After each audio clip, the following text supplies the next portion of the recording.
اعلان آپ علیہ الصلوۃ والسلام نے نہیں کیا تھا۔ ہمارے اندر کیا ہے کہ ایک آدمی اگر مذہبی ہے، کسی شہر کے اندر چلا گیا، پتہ اسے چل جائے اس شہر کے اندر کوئی اللہ والا رہتا ہے، کوئی مستجاب الدعوات رہتا ہے، تو اس کے پاس جائے گا، کہے گا کہ یار میں شہر میں تو ویسے آ گیا ہوں، کیوں نہ اس اللہ والے کے پاس جاؤں اور اس کے پاس بعض و نصیحت کی باتیں سنوں گا اور ان کو کہوں گا میرے لیے دعا کریں اور اللہ رب العزت میری یہ حاجت، میری یہ ضرورت پوری کر دیں۔ تو حضرت ابو بکر صدیق کے بارے میں آتے ہیں، آپ علیہ الصلوۃ والسلام نے ابھی تک نبوت کا اعلان نہیں کیا تھا۔ یمن کے سفر پر حضرت ابو بکر صدیق رضی اللہ تعالیٰ عنہ تشریف لے جاتے ہیں۔ وہاں پتہ چلا ایک بزرگ رہتے ہیں، 390 سال اس کی عمر ہے، شیخ ازد یمنی اس کا نام ہے اور بڑا اللہ والا ہے، مستجاب الدعوات ہے، تورات انجیل زبور کا وہ حافظ اور قاری ہے، اس کے سینے کے اندر آسمانی کتابوں کا علم ہے۔ حضرت ابو بکر صدیق رضی اللہ تعالیٰ عنہ ان کے پاس تشریف لے جاتے ہیں۔ جب ان کے قریب گئے، حضرت ابو بکر صدیق نے سلام کیا، اس بزرگ نے حضرت ابو بکر صدیق کو ان کے سلام کا جواب دیا۔ سلام کا جواب دینے کے بعد حضرت ابو بکر صدیق فرماتے ہیں میں کیا دیکھتا ہوں، اس کی جو پلکیں تھیں وہ اس کی پلکیں اتنی لمبی تھیں کہ چہرے پر پہنچ چکی تھیں۔ سلام کا جواب دینے کے بعد حضرت ابو بکر صدیق نے فرمایا کہ وہ مجھ سے پوچھتا ہے تمہارا نام کیا ہے؟ میں نے کہا میرا لقب ابو بکر ہے۔ اس نے پوچھا تمہارا نام کیا ہے؟ میں نے کہا میرا نام عبداللہ ہے۔ اس نے پوچھا تمہارے والد کا نام کیا ہے؟ میں نے کہا میرے والد کا نام عثمان بن عامر ہے۔ کہا کس خاندان سے تعلق رکھتے ہو؟ میں نے کہا بنو تیم خاندان سے تعلق رکھتا ہوں۔ کہاں سے آئے ہو؟ میں نے جواب دیا میں مکہ سے آیا ہوں۔ اس نے جب یہ بات سنی تو اس نے مجھے دیکھا، دیکھنے کے بعد کہتا ہے الحمدللہ۔ میں نے کہا اللہ والے یہ کیا ہو گیا؟ اللہ والو میں تو آپ کی زیارت کے لیے آیا تھا، میں تو آپ کے دیدار کے لیے آیا تھا، میں تو آپ کے لیے آپ کے پاس آیا کہ آپ میرے لیے دعا کریں گے، لیکن آپ نے میرے خاندان کا نام پوچھا، آپ نے میرا نام پوچھا، میرے والد کا نام پوچھا، آپ نے پوچھا کہاں سے آئے ہو؟ میں نے یہ بھی بتا دیا۔ آپ نے کہا کس خاندان سے تعلق رکھتے ہو؟ میں نے یہ بھی بتا دیا، لیکن یہ کیا ہوا کہ آپ نے میرے چہرے کو دیکھا، دیکھنے کے بعد آپ کہتے ہیں الحمدللہ۔ تو اس بزرگ نے آگے سے کیا جواب دیا؟ اے بیٹے اس وقت میری عمر 390 سال ہو گئی ہے، میں تورات انجیل کا حافظ اور قاری ہوں، میرے سینے کے اندر آسمانی کتابوں کا علم ہے، میں 4 صدیاں میری عمر کو ہو چکی ہیں۔ سنو میں ان کتابوں کا حافظ اور قاری ہوں، میں نے اپنی آسمانی کتابوں کے اندر یہ بات پڑھی تھی کہ آخر الزمان نبی آئے گا، اس کا نام محمد ہوگا، اس کے والد کا نام عبداللہ ہوگا، اس کی والدہ کا نام آمنہ ہوگا، اور وہ ہاشمی خاندان سے تعلق رکھتا ہوگا، اور مکہ کی دھرتی پہ وہ پیدا ہوگا، مکہ کی دھرتی پہ نبوت کا اعلان کرے گا، اس کی نبوت کی سب سے پہلے جو تصدیق کرے گا اس کا نام ابو بکر ہوگا، اس کی کنیت ابو بکر، اس کا نام عبداللہ ہوگا، اور وہ عثمان بن عامر کا بیٹا ہوگا، اور وہ مکہ کی دھرتی کا رہنے والا ہوگا۔ تو میں نے اللہ رب العزت کی بارگاہ میں اس وقت یہ دعا کی تھی، یا اللہ محمد الرسول اللہ جب نبوت کا اعلان کرے، یا اللہ اس وقت تک مجھے زندہ رکھ، میں اس کی نبوت کی تصدیق کروں گا، میں اس کی نبوت پر ایمان لاؤں گا، اور اس محمد کا چہرہ بھی مجھے دکھا دے۔ اگر میرے مقدر میں یہ چیز نہیں ہے تو یا اللہ جو ابو بکر جو محمد الرسول اللہ کی نبوت کی سب سے پہلے تصدیق کرے، یا اللہ اس کی زیارت کرا دے۔ اے میرے بیٹے تجھے پتہ ہے میں بوڑھا ہو چکا ہوں، میری ہڈیاں جواب دے چکی ہیں، میں کمزور ہو چکا ہوں، میں یہاں سے وہاں تک نہیں چل سکتا۔ آج اللہ رب العزت نے میری دعا کو قبول کر لیا کہ میں محمد الرسول اللہ کا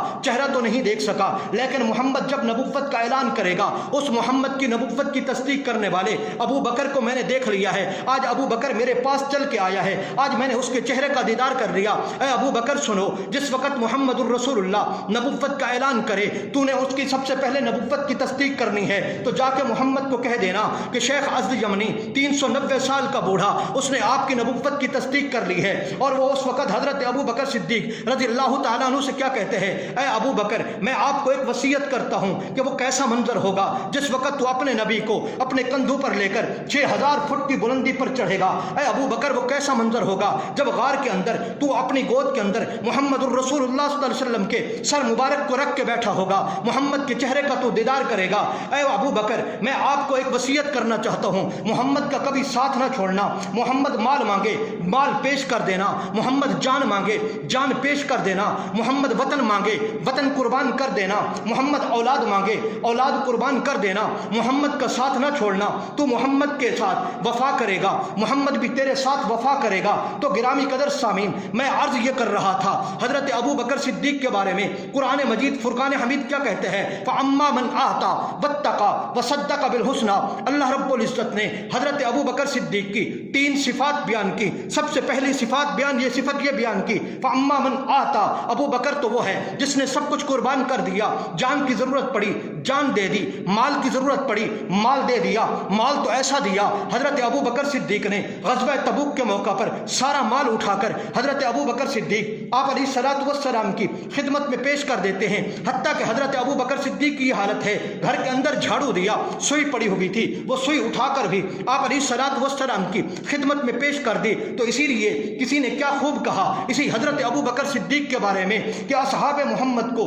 رب نے کیا جگر دیا، اصحاب محمد کو رب نے کیا جگر دیا، بہرحال بے دھڑک سب نے مال و زر دیا، کسی نے ثلث لا کر دیا، کسی نے نصف گھر دیا، عائشہ کے باپ نے دیا تو اس قدر دیا خدا کے نام کے سوا جو کچھ تھا لا کے دھر دیا۔ تو حضرت ابو بکر صدیق نے مال سارا اٹھا کے دے دیا، مال کی ضرورت پڑی مال دے دیا، جان کی ضرورت پڑی مکہ کی دھرتی پہ اپنے خاندان کو چھوڑ کر حضرت ابو بکر صدیق حضور علیہ الصلوۃ والسلام کے ساتھ چل پڑتے ہیں مدینہ منورہ کی طرف، پیچھے بوڑھے والد کی طرف نہیں دیکھا، حضرت ابو بکر نے اپنی اولاد کی طرف نہیں دیکھا، بلکہ حضور علیہ الصلوۃ والسلام کی عزت و ناموس کی خاطر حضرت ابو بکر صدیق چل پڑتے ہیں۔ تو گرامی قدر سامعین، حضرت ابو بکر صدیق نے سب کچھ قربان کر دیا۔ دوسری اللہ رب العزت نے حضرت ابو بکر صدیق کی جو صفت بیان کی وہ بھی بڑی عجیب تھی، وَأَمَّا مَنْ آتَى وَاتَّقَى، فرمایا ابو بکر سب سے بڑا متقی ہے، ابو بکر سب سے بڑا پرہیزگار ہے۔ پرہیزگار ایسا ابھی اسلام آیا نہیں تھا، اسلام لانے سے قبل حضرت ابو بکر صدیق نے کبھی شراب نہیں پی، اسلام قبول کرنے سے قبل حضرت ابو بکر صدیق نے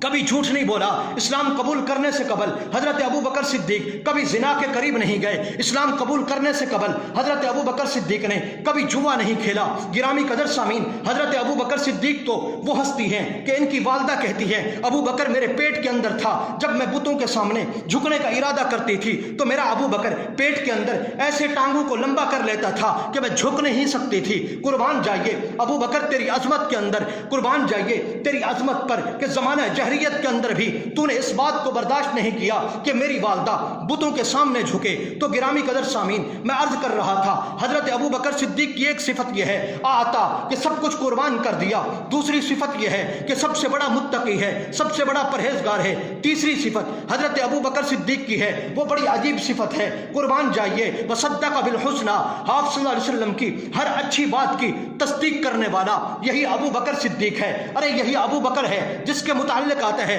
کبھی آپ علیہ الصلوۃ والسلام کے سامنے حضرت ابو بکر صدیق نے اپنی رائے پیش نہیں کی، آپ علیہ الصلوۃ والسلام نے جو فیصلہ کیا حضرت ابو بکر صدیق نے اس فیصلے کو قبول کیا۔ آپ دیکھیں اما عائشہ صدیقہ رضی اللہ تعالیٰ عنہ پر تہمت لگی، آپ علیہ الصلوۃ والسلام نے صحابہ کرام رضی اللہ عنہم اجمعین سے مشورہ لیا، حضرت ابو بکر صدیق کی باری آئی، فرمایا ابو بکر مشورہ دو اب کیا کرنا چاہیے؟ تو حضرت ابو بکر صدیق نے کیا فرمایا، یا رسول اللہ صلی اللہ علیہ وسلم بیٹی میری ہے، میں کوئی رائے نہیں دے سکتا، آپ جو میری بیٹی کے بارے میں فیصلہ کریں گے وہ مجھے فیصلہ قبول ہے۔ اور میں نے عرض کیا حضرت ابو بکر صدیق تو وہ ہیں ہر اچھی بات کی تصدیق کرنے والا ہے، آپ علیہ الصلوۃ والسلام نے نبوت کا اعلان کیا تو حضرت ابو بکر صدیق نے اس آپ صلی اللہ علیہ وسلم کی نبوت کی تصدیق کی ہے کہ نہیں کی؟ حضور علیہ الصلوۃ والسلام فرماتے ہیں جب میں معراج کے سفر پر پہنچا، اللہ کے قرب میں پہنچا، میرے ذہن میں ایک بات آئی کہ میں جب واپس جاؤں گا کوئی میری نبوت کی، میرے اس معراج کے سفر کی تصدیق کرے گا کہ نہیں کرے گا، کہ کہیں کہ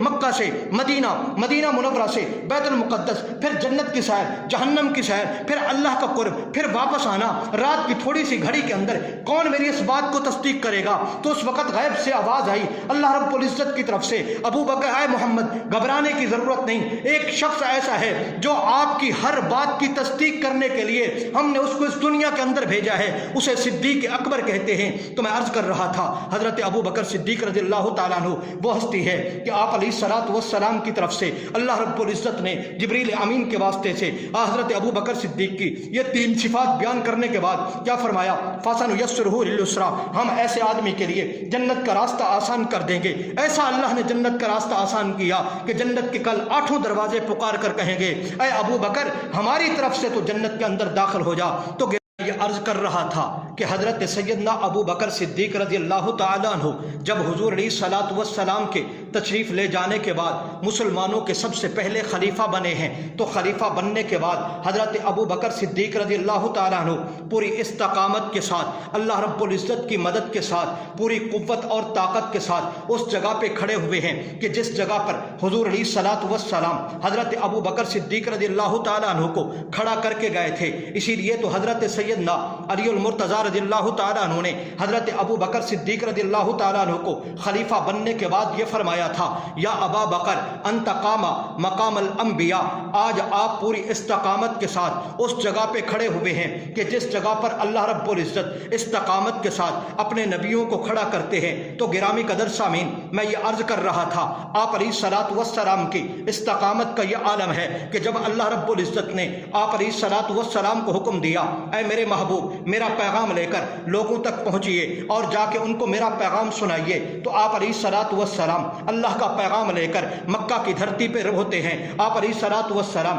مکہ کی دھرتی پہ اللہ کے پیغام کو لے کر چلتے ہیں، ایک ایک کو توحید کی دعوت دی، ایک ایک کو شرک سے منع کیا۔ وہ علاقے کے چودھری تھے، علاقے کے وڈیرے تھے، قوم قبیلے کے سردار تھے، ہر ایک کے پاس آپ علیہ الصلوۃ والسلام اللہ کا پیغام لے کر پہنچے۔ مشرکین مکہ نے آپ علیہ الصلوۃ والسلام کی مخالفت کی، مشرکین مکہ نے آپ علیہ الصلوۃ والسلام کے راستے کے اندر روڑا بن کر کھڑے ہو گئے، لیکن آپ علیہ الصلوۃ والسلام نے اللہ رب العزت کے حکم اور پیغام کو لے کر اتنا آگے بڑھے کہ حضور علیہ الصلوۃ والسلام نے پیچھے ہٹنے کا نام نہیں لیا، حتیٰ کہ آپ دیکھیں مشرکین مکہ کے بڑے بڑے سردار آپ علیہ الصلوۃ والسلام کے چچا حضور علیہ الصلوۃ والسلام کے ہمدرد چچا جناب ابو طالب کے پاس آتے ہیں اور آ کر ابو طالب کو کیا کہتے ہیں، اے ابو طالب اپنے بھتیجے کو روکیے، یہ جو پیغام لے کر چل رہا ہے، یہ جو پیغام لے کر لوگوں تک پہنچا رہا ہے، اس کو کہیں کہ یہ پیغام لوگوں تک نہ پہنچائے، یہ ہمارے آباء و اجداد کا پیغام نہیں ہے، ہمارے آباء و اجداد جو ہمیں دین دے کر گئے ہیں